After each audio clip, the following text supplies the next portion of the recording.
We are here on Real Estate in the Lowcountry. Joining me is Daniel Cort. Nice to see you.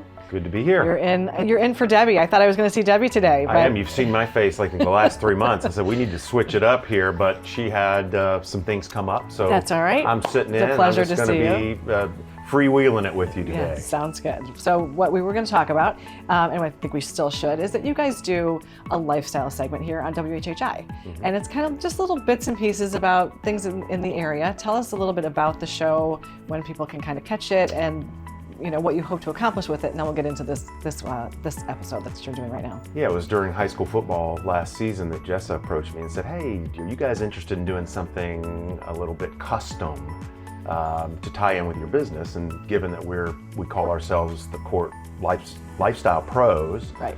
We thought, well, let's dovetail that into a lifestyle show. Because we talk about real estate and the dynamics of real estate all the time, right. And that's important. But what are the things that really drive this area? Yeah. And we always felt, I've said this many times on this show, and I'll keep saying it. Real estate generally sells itself. It's the lifestyle benefits of living here that make this place so special. So exactly. We've just identified. We every 2 months we identify a lifestyle element like parks. This month it's about beaches, which we'll talk about.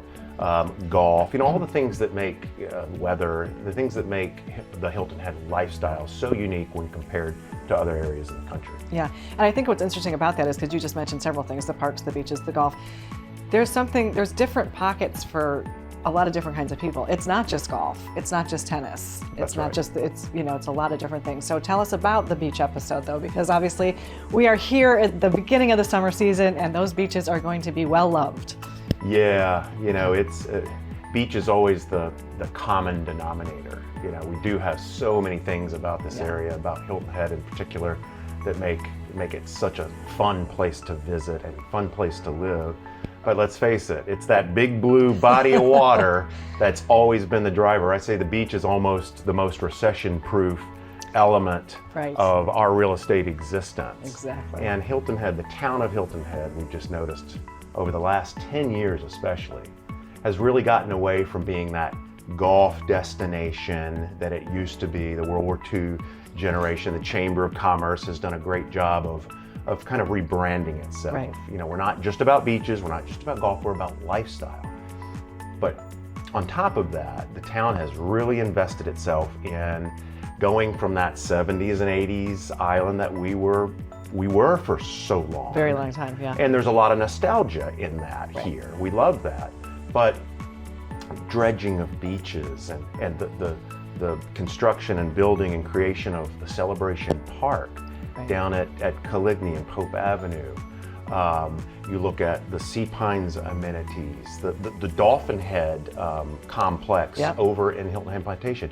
The island is becoming new. It's going through this renaissance. And with respect to real estate, that's all really valuable. Sure. Don't be so focused all the time on rates and inventory. Look at what the town has done, what this area has done to enhance itself, because that all contributes to rising property values.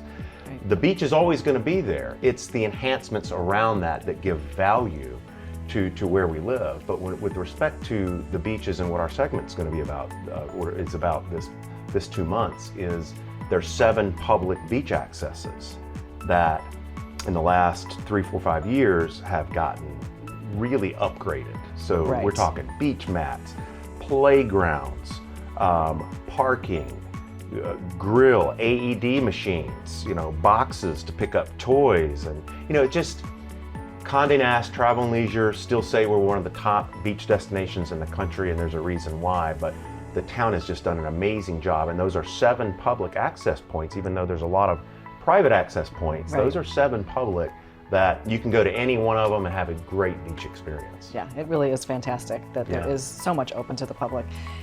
We've got about 20 seconds left, and that's not a lot of time, but what are you seeing people looking for if they're going to Hilton Head versus Bluffton in terms of lifestyle?